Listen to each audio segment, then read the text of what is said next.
And it's really about the delegation of responsibilities, but that comes in the pre-planning about agreeing who will do what. And really the coach freeing themselves up to be able to observe and stand back. Hello everyone and welcome to Coaching Cards. My name's Jonathan James. I'm joined by Joe and Geoff, and we're going to be focusing on how coaches work with others off the pitch. Okay, so first question. Why is it important for coaches to work with others off the pitch? Okay, well I think it's important just so that everybody kind of has an understanding of what their role and responsibility is, understanding where they can add value, just so that there's not necessarily overloading of information, and just recognising the alignment as a collective really. I think that's really important as well, because when I think about in the grassroots game, maybe with younger players, we really want to create a positive environment for them, and I think sometimes people away from the actual coaching forget that they play a part in that as well. Mm-hmm. So like parents are really important and how they can encourage their players, and that's just not with the younger ages, that's all the way through. So I totally agree. I think it's about how others can add value to what it is that you're doing. Mm-hmm. Yeah, and I think the workforce has grown and grown. So in my context in the pro game, we've now got coaches, assistant coaches, goalkeeper coaches, physios, S&C staff, and then you've got the parents as well. So a lot of the stuff managing your internal multidisciplinary team staff, but then the external, the parents and people who might be at the games as well, brings a lot of actual challenges of dealing with a lot of different people. I think it's a really good point, and I think it's knowing when they add the value as well.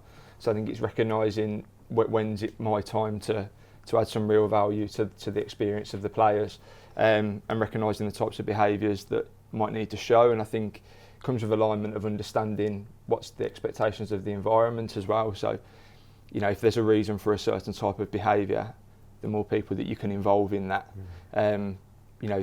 the better chance there is of some commonality of thought across everybody. Yeah, and I think that working with others off the pitch part is really important. The first part for me is parents, and that applies in grassroots and in academies as well, in the professional game. I think if we get that relationship right, that's really powerful, and I think we shouldn't push them to one side. We need to involve them in the work that we're doing and the coaching work with the players, with the children. I totally agree with that, because it can be quite daunting, particularly if you're maybe coaching on your own or it's just you and one other person.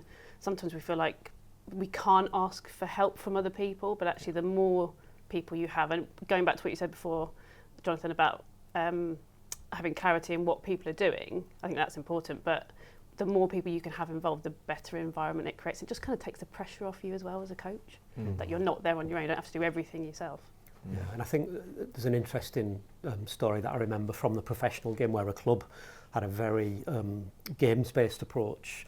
So the perception was from the parents actually that they didn't think the coaches were coaching much because the kids were playing lots of games and the coaches were doing drive-bys, but because they'd not had that communication with the parents about their approach and what they were doing, that's still working with others to explain to the parents this is our approach. And I think that being done at the start of the season is quite a powerful thing.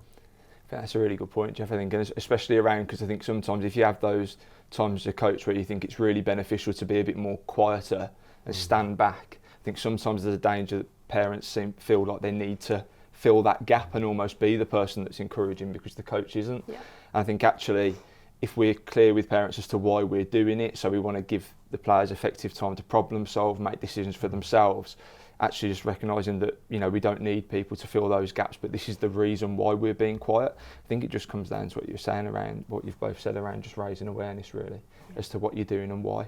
Yeah, and I think that's the effective coaching bit, isn't it, about parents understanding and what the coach is trying to do, where effective coaching might be being silent, doing some problem solving stuff. Mm-hmm. Okay, what key individuals can coaches work with at training, and how can they do so effectively? I think, context is going to be key on this one. So I think I'll kick off maybe from a grassroots perspective. I'm picturing you're outside on a quarter of a 3G or something like that, and there's lots going on around you. There's maybe some parents there. You might hopefully have an assistant coach.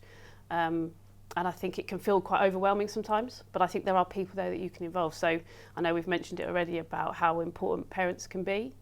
And one thing that we've tried to work with the coaches along is it can be quite difficult to ask parents to get involved because some just don't want to and they just want to be there and to watch. But actually, if you can have a few tasks that maybe are rotated between people who are there, so they're not feeling like you're wanting them to do it every time, and if they can't be there that week, maybe somebody else can pick it up. So I think that can be quite useful, particularly in that context, is to not, if you want people to be involved and to support you, they don't have to do the same thing every week. It's just one or two things that can take the pressure off of you as a coach. Maybe it's, I don't know, somebody there who's first aid qualified and they can just help you out with that sort of thing, or maybe it's somebody who can be looking out from a safeguarding point of view. But I've found that can work really effectively. Yeah, I think just on that, I think I worked with a coach before who actually, from an analysis point of view, because they didn't have the equipment to do the analysis and stuff like that, that they gave challenges for the parents to watch in game. And so the parents actually kind of coded the game, but just on a sheet of paper at the number of times that the session focus had happened throughout the game. And I think that kind of involved the parents as well, because the parents enjoyed, from my observations of that, the parents enjoyed giving feedback to the kids, but it was around the stuff and it was just all encompassing and brought that togetherness of a group working together, which I thought was a really nice. It's a really good one, isn't it? Because analysis doesn't have to be, at certain levels of the game, that complicated. And then, like you say, it's a great way to get people involved and kind of doing a job for you at the same time without even realising. And parents recognising the message of what you're trying to get across. Yeah. And I think in the professional game, it's interesting now, as I said, where we've got a lot more staff across the multidisciplinary team who might work with an age group. I think one of the challenges comes in planning about who's doing what and agreeing who's doing what. And one of the things that I've seen play out recently is, I've said to the coach, is it a training session or a coaching session? So are you a trainer or are you a coach? So the trainer would be doing a lot of the jobs that you can give to other people. So serving, refereeing, motivating, driving the intensity, managing the session. So there are probably 5 or 6 jobs or roles that you play before you actually get to observing the players. And so actually, how do you use the goalkeeper coach, the assistant coach, the physio, to give them some of those jobs to do, which allows you to be observant of the player behaviours. It also helps you kind of have a really connected team, because I would imagine that you're feeling less like I'm the goalkeeper coach, therefore I can only do this, or I'm the head coach and therefore this is what I do. Actually, you can be involved in all of it and you can help dip in and out. And I think that's probably quite a nice way to make that feel connected. I think the point around, especially around when you're in the session and there's so much stuff going on around you, I think that motivational thing is really key, because you see coaches who are kind of trying to drive the session but then also trying to pick up meaningful cues from the practice where they can really support players, and that's quite tricky. So I think recognising how other people can have a value in the practice, it might be one person driving, one person looking out for the detail of the practice, I think can really support that.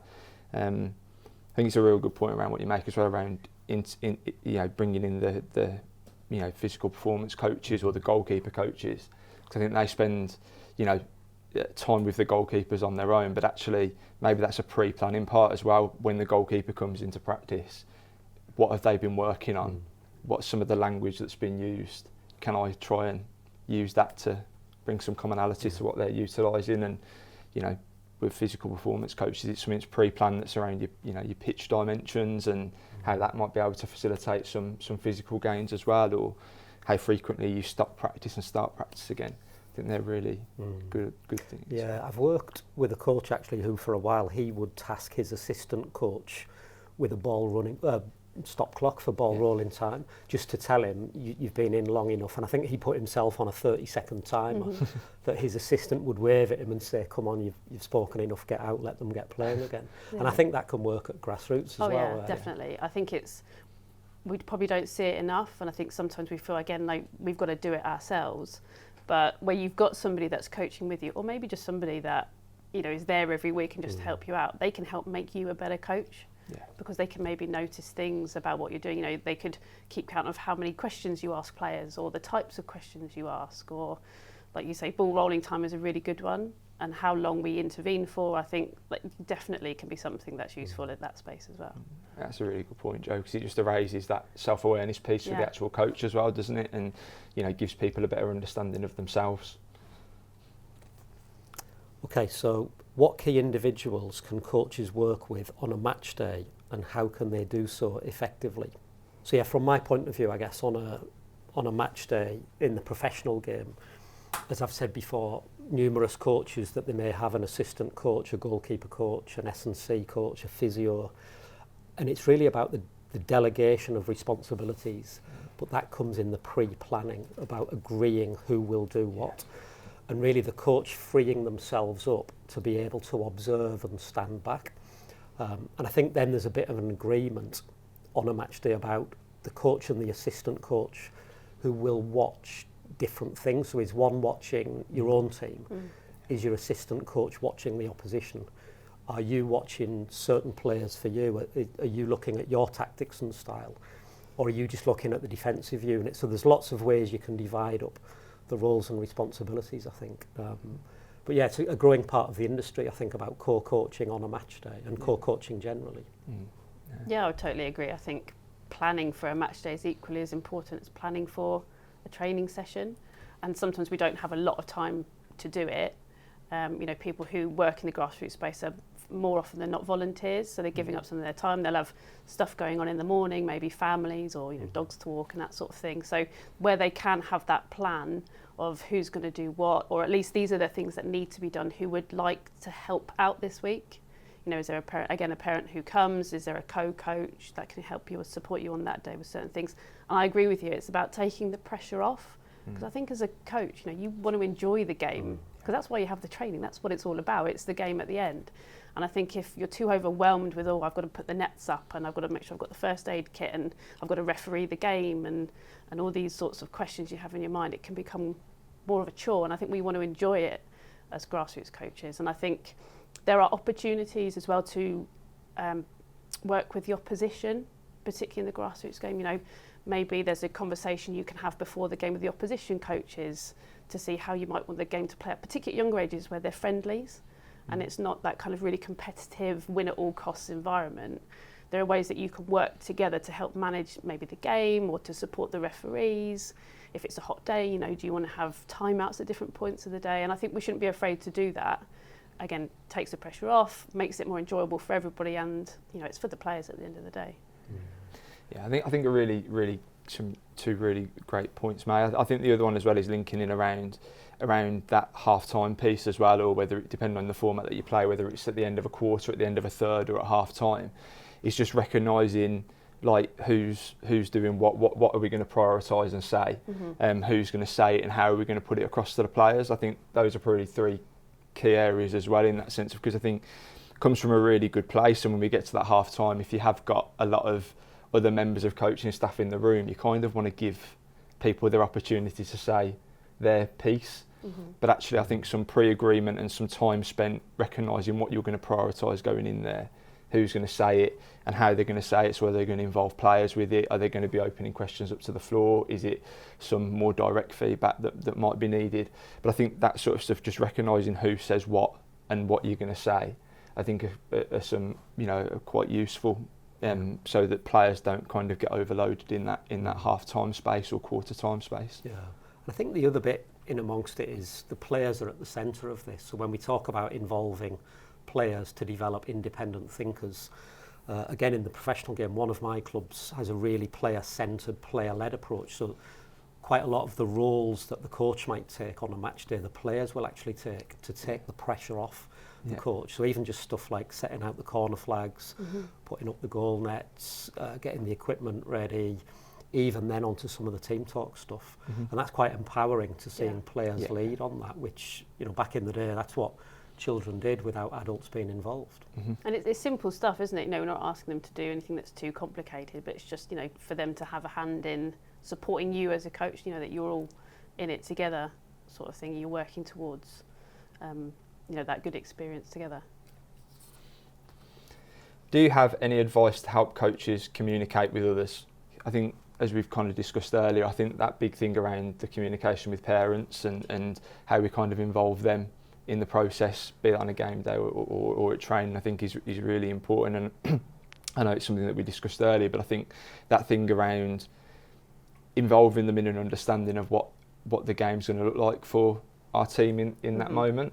So what are we kind of going after? What are the kind of coach behaviours? What are they going to see from us? But also I think like what what we'd like to see from them as well. So I think some experience that I've seen in the past have been coaches have put stuff in a parent WhatsApp group on the night before a game. So it's been information around, this is what the players are going to be focusing on today. It'll be really cool if you could praise them and encourage them when you see the intention to try what we're looking to achieve. And stuff as well then linked around to the match day, just how you can involve them. I've heard from others where they've involved them in pre-match conversations with players, so it's just that reoccurring message that the parents know what we're looking for, and it just becomes that fully immersive learning experience, I think is key. Yeah, I totally agree. And I think, certainly from my own experiences, we would always have, almost like parents' evening, like a welcome evening at the beginning of the season. This is at, any age, any level of the game, where we would bring them in and we'd literally just have a conversation, and we almost kind of buy into this contract together of, this is what I'd like to do for the players that I've got. What do you need from me? This is what I need from you. And I think if you can get some buy-in in that way, it feels like they're not being told what to do, and actually they can feel like you want them to help, which we do really, because we don't want to do it by ourselves. So kind of pre-season or even like mid-season catch-ups and that sort of thing also works really well from, and I'm sure you'll have experience of this, seeing it in the pro game, around when players are no longer at certain clubs or they're released or they move on. That regular communication I think is really important, because there's certainly nothing worse than being in a situation where a player is no longer with your team or club and the parent says, well, I never saw it coming, I didn't know where that came from. I'm guessing that's something that you kind of advocate for. Yeah, I think regular communication with parents and with players is important. And I think the initial setup at the beginning of the season, by agreeing a good framework of guidance, I won't say rules, but just agreed with the players actually, so the players may come up with some references of how they want the parents to behave. So it comes from the players that they don't want to be shouted at or whatever they come up with. And I think agreed by the parents, but regularly revisited throughout the season, because I think we can all set good intentions at the start of the season. But then 3 months in, it changes. So actually revisiting. And I think it's easier in the professional game to have regular parents' meetings while the players are training. But it's just constant contact with them. And I think, the use of technology now, WhatsApp groups, things like that, where you can still give out the messages that you want in terms of behaviour and expectations, can be important, I think. I think language comes into that as well. And I think, it's great that parents want to come and watch and support the game, but if they're saying different things to what you've been saying to the players you've got, they can become really confusing. And there's loads of, colloquial phrases we use in football. And as long as we're all talking the same ones, I don't think it really matters. But it's quite funny sometimes when you see parents, they love it and they want to get involved and they're encouraging, but the players that are on the pitch have got no idea what they're talking about because you've been talking about something else with them. I think it's really key what you two have both said as well, is that thing of just, but that mass involvement of parents and making them feel part of it, I think is what I'm getting from the both of you is so important, because it gives them a purpose as well. And I think from the things that you've said around parent discussions at the beginning of the season and revisiting them throughout, I think it just gives parents a purpose within that environment, which they really have got, and it's, they bring their child to football practice, they give up a lot of time to bring their children to football, and they really care and they're really invested in their son or daughter's experience. And I think that giving them a purpose within that is really, it's really beneficial. But them knowing what their purpose is means that you might limit them moments where there's stuff that's said that you don't expect to be. But also it gives you a reference point to go back to and go, do you remember when we discussed this, and everybody's in on this, and I think it just gives you a frame of reference as well. Definitely. I think the other thing to remember is, parents, they know their kids the best, or they know their players the best. And if there are any, if there's any extra support that players might need, they can communicate that really well to you. We in grassroots, you might see them for an hour at training and then for an hour on a match day. Well, that's 2 hours in an entire week. And if there are things maybe that have been going on during the week, or something that they really want you to celebrate as a coach, that can link in with maybe that's something that's happened at school, or, like I said, any extra support they might need, I think we can use them to help us in that way as well. Yeah, and I think the final bit on that for me would be for them not to be coaching the players. So we would want just the coach to be having an input when they feel is needed. But what's always interesting in a game is you can't often hear the parents on the other side of the pitch. So I know some clubs where they've sent an assistant coach round into the parents just to mingle and be that side, and that can help actually just to calm them down a little bit and allows the coaches just to be able to observe and give any information they need to give. Next one. Yep. Is it me? I think it might be Go you. for it. Yeah, go for it. So to help new coaches, what's the key role you think they could delegate to help them at the start of their coaching journey? So I'm not going to start with this. Can I bounce that to you? Yeah. I think, like we encourage coaches to get to know their players, I think you need to get to know the people that are stepping in to help you as well. So what are their experiences? You know, are they from a teaching background? Do they have, you know, are they there because, you know, they're a grown up to one of the players there, or they're a supporter? And finding out what they enjoy and what their skill set is. Because if you're asking them to be involved, they need to be comfortable. If we're asking them to get involved and do something that's completely out of the comfort zone, I think that could either go one of two ways. It's either going to be brilliant for somebody, or it's just going to completely put them off. So sometimes, for example, if they're up for it, you know, allowing them to do a bit of a fun warm-up game. It can be something really simple, just like a tag-based game with bibs, you know, and see how many bibs you can collect. And all they have to do is explain the game and off they go. And that can just be like a really small win to show them that football is not complicated at certain stages. There are certain ways that you can be involved and skills that you can bring. So I think asking them what they enjoy and what they think they're good at is a good first step. And then giving them a task that links to that. Maybe it's, I don't know, so it could be just putting them into two teams for a match-up game at the end, whatever it might be. That's certainly something that I would encourage. I really like that, Geoff. That's a really good point around firstly recognising, you know, what they believe their strengths are at that moment in time, what they really enjoy about the experience that they want to try and start with. But I think also, like, so going into the kind of talent pathway space, I think it's that thing of recognising like who you can potentially pair them up with as well. So it's not just a thing of that they're being like kind of thrown in with a group straight away, because like you said, Joe, that can kind of make or break the experience as such. But like if you can pair them with somebody and then kind of, like I said, scaffold them into it. So it might be starting with, you know, a warm-up, delivering a warm-up. It might be starting with just focusing on 2 or 3 players within a practice, or something like that. Then that can start to build confidence. Maybe then they can go into a stage of some co-creation with a coach that they're working with and start to develop a session plan together. But I think, like, some will be ready to go all in right from the start, but I think it's just making that experience bespoke and just recognising how you can remove some layers before they get to that final bit, so it builds their confidence as well. I agree, and I think going back to what I think we said about an earlier question, you mentioned, I think, about what football looks like at different stages. You know, if you're going to start helping out with Wildcats or under-8s football, like under-8s football looks very different to what we see on the telly. And if it looks a bit messy and chaotic, that's okay, because that's what under-8 football looks like. Yeah. And it's not that you're doing a bad job, but that's just the reality of what happens, because that's the game. Yeah, and I think it's an interesting question actually for the professional game as well about new coaches. I think there are a few stages to it where ex-professionals, probably first of all is the decision, do they want to coach and do they understand it? And that's just by being around it and actually sitting on the other side of the fence, I guess. And there was an ex-professional who I think he played 500 league games and about 60 times for his country. And he said that none of those experiences prepared him for the first day when he stood in front of about 20 players all looking at him. And I thought that was a really powerful quote.